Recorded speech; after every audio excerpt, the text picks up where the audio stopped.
Chers frères et sœurs, Assalamu alaikum wa rahmatullahi wa barakatuh.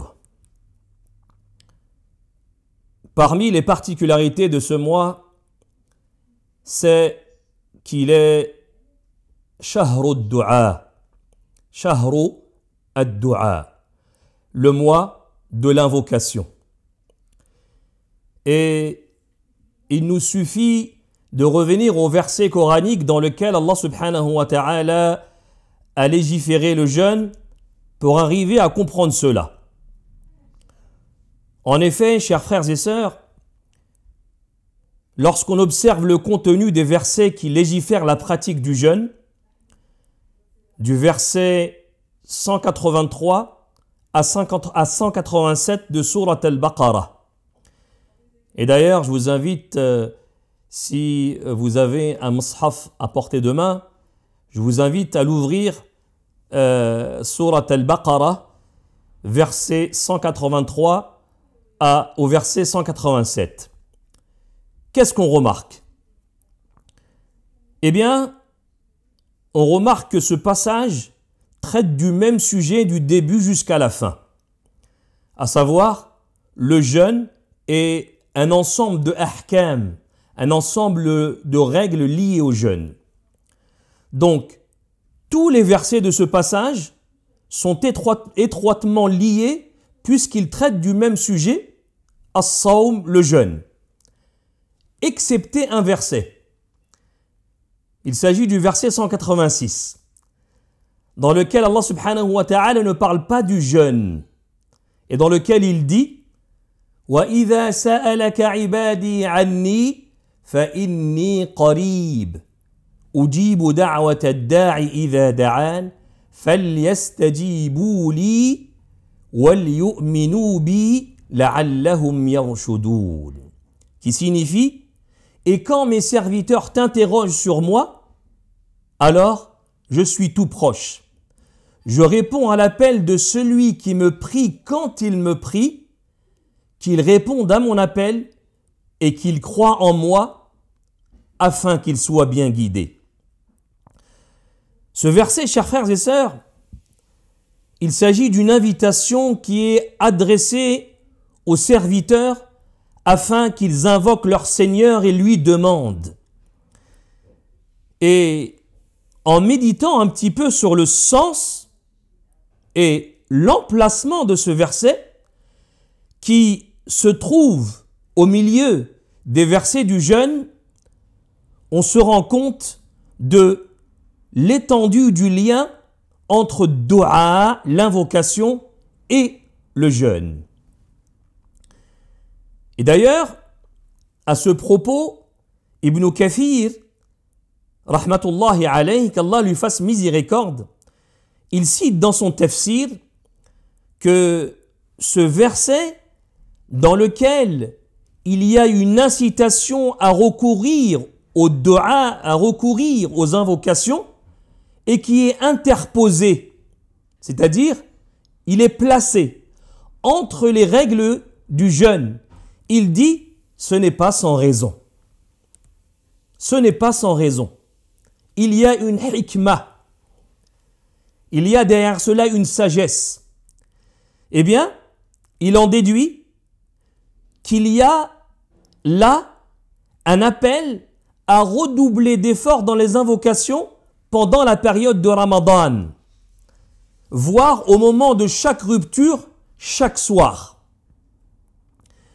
Et cette conclusion à laquelle est parvenu Ibn Kathir, elle découle du hadith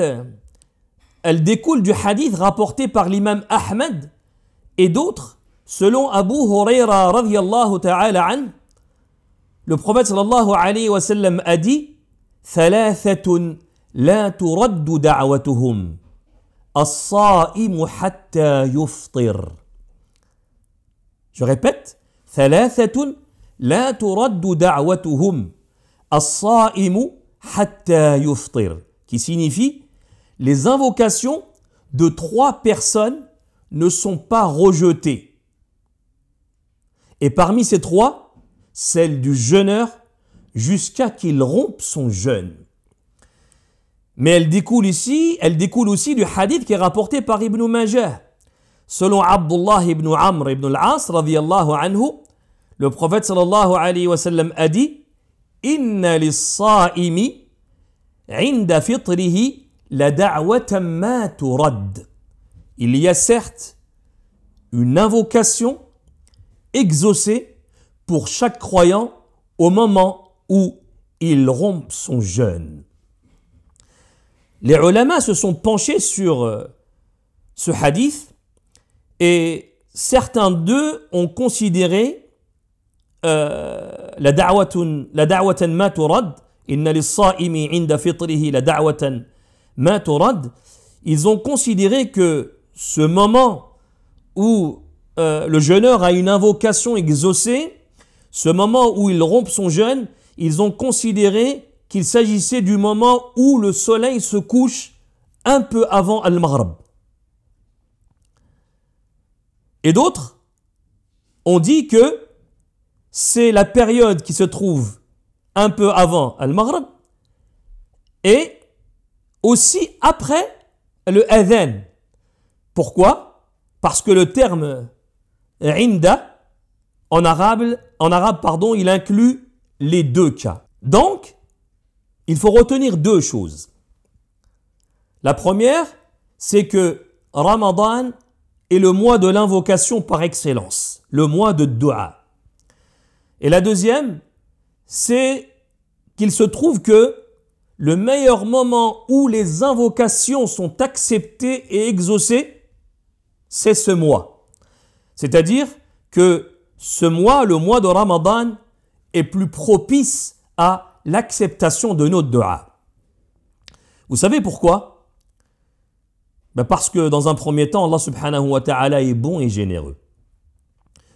Mais aussi parce que l'état de pureté qu'arrive à obtenir le jeûneur grâce à la pratique du jeûne, ainsi que l'ambiance, l'environnement spirituel dans lequel vit le jeûneur durant Ramadan, et aussi le fait qu'il rompe avec ses désirs, avec ses plaisirs et ses tentations, il rompe avec ses rituels du quotidien, le fait qu'il rompe avec les préoccupations mondaines, le fait qu'il soit dirigé beaucoup plus vers l'ibadat durant ce mois, le fait qu'il soit beaucoup plus tourné vers Allah subhanahu wa ta'ala durant ce mois, le rapproche davantage de son Seigneur, ce qui le rapproche davantage de l'acceptation de ses dua. Chers frères et sœurs, ad-dua, c'est une adoration. C'est l'acte le plus méritoire aux yeux d'Allah subhanahu wa ta'ala. Ad-dua, c'est se plier au commandement, se plier aux ordres d'Allah subhanahu wa ta'ala. C'est une soumission à Allah subhanahu wa ta'ala. Ad-dua, c'est un bonheur.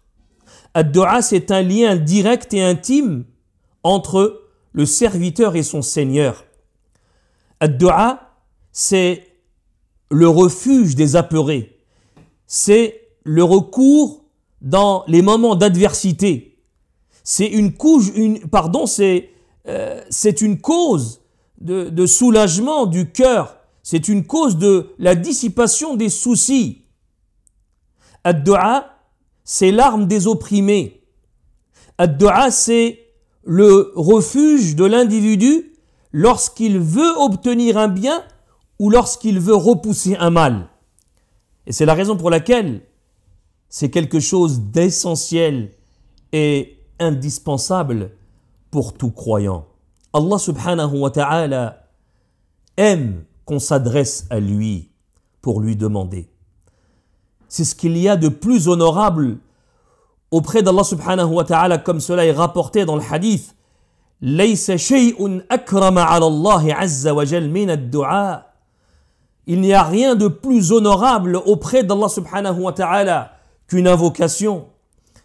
Ne rien demander à Allah subhanahu wa ta'ala ne pas invoquer Allah subhanahu wa ta'ala provoque la colère d'Allah subhanahu wa ta'ala. Comme le dit le prophète sallallahu alayhi wa sallam dans le hadith, Man lam yas'alillaha yaghdab alayh. Celui qui ne demande pas à Allah, il se met en colère contre lui. Le prophète sallallahu alayhi wa sallam nous dit, A'jazun nas, man ajaza anid du'a. Le plus incapable des gens, c'est celui qui est incapable de faire dua. C'est celui qui est incapable de lever ses mains et de prier son Seigneur, de demander à Allah subhanahu wa ta'ala. Et c'est pour ça qu'Allah subhanahu wa ta'ala dans le Coran al-Karim, il nous invite à l'invoquer. Et il dit, وَقَالَ رَبُّكُمُ ادْعُونِي أَسْتَجِبْ لَكُمْ إِنَّ الَّذِينَ يَسْتَكْبِرُونَ عَنْ عِبَادَتِي سَيَدْخُلُونَ جَهَنَّمَ دَاخِرِينَ. Et votre Seigneur dit, invoquez-moi et je vous répondrai. Ceux qui par orgueil se refusent à mon adoration, parce que dua c'est une adoration, ceux qui par orgueil se refusent à mon adoration entreront bientôt en enfer humilié, qu'Allah Azza wa Jalla nous en préserve. Mais il dit aussi, وَإِذَا سَأَلَكَ عِبَادِي عَنِّي فَإِنِّي قَرِيبٌ أُجِيبُ دَعْوَةَ الدَّاعِ إِذَا دَعَانِ فَلْيَسْتَجِيبُوا لِي وَلْيُؤْمِنُوا بِي لَعَلَّهُمْ يَرْشُدُونَ. Et quand mes serviteurs t'interrogent sur moi, alors je suis tout proche. Je réponds à l'appel de celui qui me prie quand il me prie, qu'il réponde à mon appel et qu'il croit en moi afin qu'il soit guidé. On peut se poser la question de savoir pourquoi ce verset en particulier, il est différent de tous les autres versets dans lesquels se trouve une question adressée au prophète sallallahu alayhi wa sallam dans le Coran al-Karim. C'est-à-dire tous les versets qui commencent par « Yas'alunaka an ». Ils t'interrogent au sujet d'eux. Toute question dans le Coran al-Karim adressée au prophète sallallahu alayhi wa sallam, la réponse c'est « Qul », dis-leur. Allah Azza wa Jal dit « Yas'alunaka anil khamri wal maysir ». Ils t'interrogent sur le vin et les jeux de hasard. Dis, c'est-à-dire, dis-leur ya Muhammad. Ils t'interrogent sur les nouvelles lunes. Yas'alunaka anil ahillah. Dis-leur ya Muhammad. Ils t'interrogent au sujet des montagnes. Yas'alunaka anil jibal. Qul, dis. Yas'alunaka anil ruh. Ils t'interrogent au sujet de l'âme. Dis-leur ya Muhammad.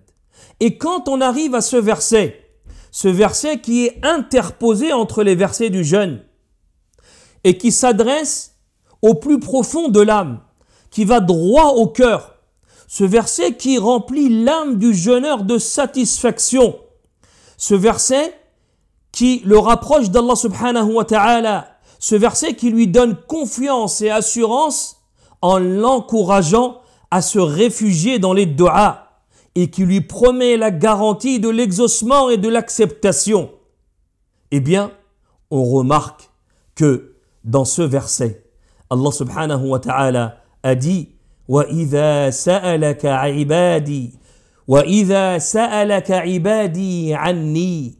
Et quand mes serviteurs t'interrogent sur moi, il ne dit pas dis-leur ya Muhammad. Allah Azza wa Jal dit alors je suis tout proche, sans dis-leur ya Muhammad. Allah subhanahu wa ta'ala dans ce verset particulièrement, il répond lui-même alors je suis tout proche, et ce afin qu'il n'y ait aucun intermédiaire entre le serviteur et son Seigneur dans les du'as. Pour que lorsque tu demandes quelque chose, tu dises « Ya Allah ». Pour que lorsque tu as besoin d'aide, tu dises « Ya Allah ». Pour que lorsque tu traverses une zone de turbulence dans ta vie, tu dises « Ya Allah ». pour que lorsque l'ange de la mort se présente à toi, tu dises « Ya Allah ». Il n'y a pas d'intermédiaire entre toi et ton Seigneur. Appelle-le, invoque-le à n'importe quel moment du jour ou de la nuit. Lève tes mains en signe d'humilité vers Allah subhanahu wa ta'ala. Car celui que tu invoques, il est Sami'un qaribun mujibud da'awat. Il est celui qui entend tout. Il est proche. Il est celui qui accepte et exauce les invocations.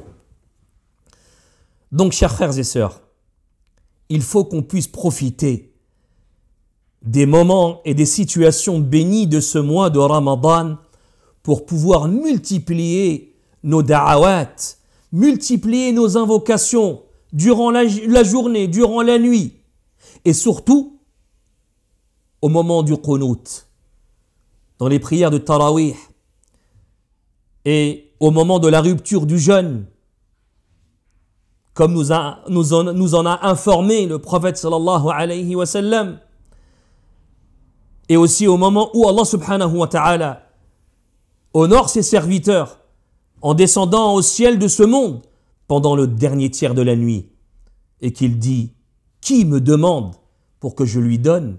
Qui m'invoque pour que je l'exauce ? Qui me demande pardon pour que je lui pardonne ?» Il faut qu'on puisse profiter, chers frères et sœurs,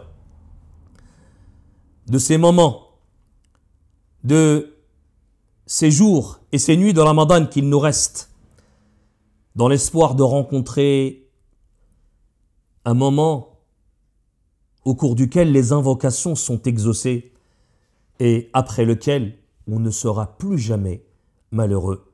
Puisse Allah Azza wa Jal accepter nos invocations, notre jeûne ainsi que nos prières.